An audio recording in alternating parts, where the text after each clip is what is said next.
बिस्मिल्लाहिर्रहमानिर्रहीम अस्सलामुअलैकुम जाय जी खैर।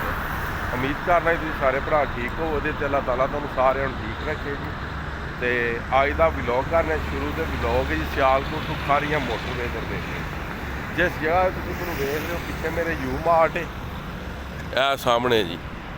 तो यह मेन लिंक है सियालकोट टू खारियां मोटरवे का कि जितों इस्लामाबाद एंड लाहौर की ट्रैफिक इंटर होना वे मोटरवे। तो काफ़ी ज़्यादा भरा आखरे सन कि सानूं काम के बारे दसिया जाए जी।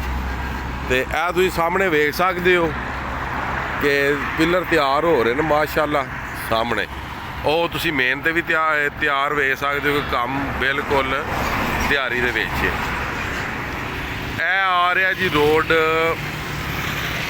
ਲਾਹੌਰ ਤੋਂ ਤੇ ਜਾ ਰਿਹਾ ਇਸਲਾਮਾਬਾਦ ਜੀ।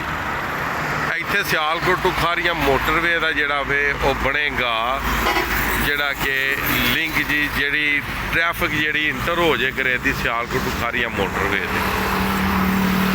ਤੇ ਜਿਹੜਾ ਕੰਮ ਸਿਆਲਕੋਟ ਤੋਂ ਗੁਜਰਾਤ ਵਾਲੀ ਸਾਈਡ ਤੇ ਵੇ ਉਹ ਬੜਾ ਸਲੋ ਹੋ ਰਿਹਾ ਵੇ। ਠੀਕ ਹੈ ਜੀ, ਯਾਨੀ ਕਿ ਹੋ ਹੀ ਨਹੀਂ ਰਿਹਾ ਕਿਉਂਕਿ ਉਧਰ ਹਲੇ ਤੱਕ ਉਹਨਾਂ ਨੇ ਕੋਈ ਰੂਟ ਕਨਫਰਮ ਨਹੀਂ ਕੀਤਾ। ਉਹ ਜਦੋਂ ਕਨਫਰਮ ਹੋਵੇਗਾ ਉਦੋਂ ਹੀ ਕੰਮ ਸ਼ੁਰੂ ਹੋਵੇਗਾ। ਠੀਕ ਹੈ, ਬਕਾਇਆ ਸਾਈਡ ਤੇ ਤੁਸੀਂ ਵੇਖ ਸਕਦੇ ਹੋ ਕਿ ਕੰਮ ਜਿਹੜਾ ਕਿ ਬਹੁਤ ਤੇਜ਼ੀ ਨਾਲ ਜਾਰੀ ਹੋ ਸਾਰੀ ਹੈ। ਜਿਹੜਾ ਕਿ ਉਹਨਾਂ ਪਿਲਰ ਵੀ ਬਣਾ ਦਿੱਤੇ ਗਏ ਨੇ। ਉਸ ਤੋਂ ਬਾਅਦ ਜਿਹੜਾ ਕਿ ਬੀਟਾ ਵੀ ਕਲੀਅਰ ਹੋ ਗਿਆ, ਹੁਣ ਉੱਤੇ ਖਾਕਾ ਤੇ ਰੇਤ ਪੈ ਰਹੀ ਹੈ। ਇਹਦੇ ਉੱਤੇ ਹੁਣ ਪਵੇਗੀ ਦੂਸਰੀ ਬਜਰੀ। ਆ ਤੁਸੀਂ ਸਾਹਮਣੇ ਵੇਖ ਸਕਦੇ ਹੋ ਜੀ ਸਾਰਾ ਸਿਸਟਮ ਜੀ। ਤੇ ਕਿਉਂਕਿ ਕਾਫੀ ਜ਼ਿਆਦਾ ਭਰਾਵਾਂ ਆਖਿਆ ਸੀ ਕਿ ਸਾਨੂੰ ਦੱਸੋ ਸਿਆਲਕੋਟ ਤੋਂ ਖਾਰੀਆਂ ਮੋਟਰਵੇ ਦੇ ਰਿਲੇਟਡ ਕਿ ਕਿਸ ਹਿਸਾਬ ਦਾ ਕੰਮ ਹੋਇਆ। ਤੇ ਇਹ ਤਕਰੀਬਨ ਸਮਝ ਲਓ ਕਿ 75% ਜਿਹੜਾ ਕੰਮ ਹੈ ਉਹ ਕਲੀਅਰ ਹੋ ਚੁੱਕਿਆ ਵੇ ਤੇ 25% ਜਿਹੜਾ ਕੰਮ ਹੈ ਉਹ ਬਾਕੀ ਹੈ ਜੀ। ਬਾਕੀ ਆ ਟ੍ਰੈਫਿਕ ਤੁਸੀਂ ਵੇਖ ਸਕਦੇ ਹੋ, ਇਹ ਕੰਮ ਤੁਸੀਂ ਵੇਖ ਸਕਦੇ ਹੋ ਜੀ ਕਿ ਕੰਮ ਜਿਹੜਾ ਵੇ ਉਹ ਜਾਰੀ ਹੋ ਸਾਰੀ ਹੈ ਬੜੀ ਸਪੀਡ ਦੇ ਨਾਲ।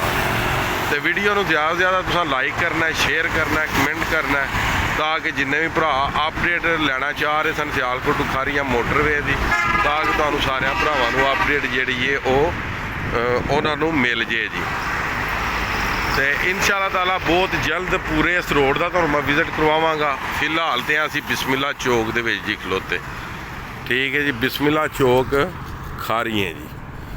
ਤੇ ਮਜ਼ੀਦ ਜੀ ਉਮੀਦ ਕਰਨਾ ਕਿ ਜਿਹੜੀ ਅੱਜ ਦੀ ਅਪਡੇਟ ਤੁਹਾਨੂੰ ਸਾਰਿਆਂ ਭਰਾਵਾਂ ਨੂੰ ਪਸੰਦ ਆਈ ਹੋਵੇ ਜੀ। ਅਗਰ ਜੀ ਅਪਡੇਟ ਤੁਹਾਨੂੰ ਪਸੰਦ ਆਈ ਹੋਵੇ ਤੇ ਚੈਨਲ ਨੂੰ ਲਾਈਕ ਤੇ ਸਬਸਕ੍ਰਾਈਬ ਲਾਜ਼ਮੀ ਕਰਨਾ। ਤੇ ਨੈਕਸਟ ਜ਼ਿਆਦਾ ਆਪਣਾ ਖਿਆਲ ਰੱਖਿਓ ਤੇ ਆਪਣੀਆਂ ਖਾਸ ਦੁਆਵਾਂ ਨੂੰ ਯਾਦ ਰੱਖਿਓ। इंशाअल्लाह मिलते हैं जी किसी नैक्सट वीडियो के नाल।